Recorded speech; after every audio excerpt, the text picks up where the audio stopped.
કેગના રિપોર્ટમાં આરોગ્ય વિભાગની ગંભીર બેદરકારી ઉજાગર થઈ છે। નાગરિકોને સારવાર માટે દવાઓ પૂરી પાડવામાં કંપનીઓ નિષ્ફળ સાબિત થઈ।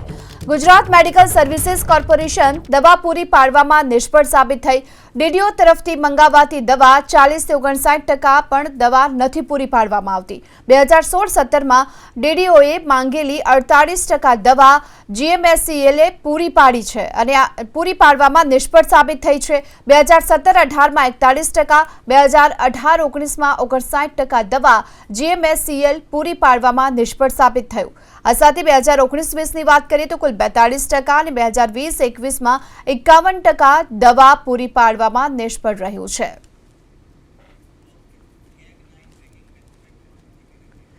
તો આ તરફ જાહેર આરોગ્ય આંતરમાળખામાં ક્ષતિની કેગના અહેવાલમાં પોલ ખુલ્લી પડી છે।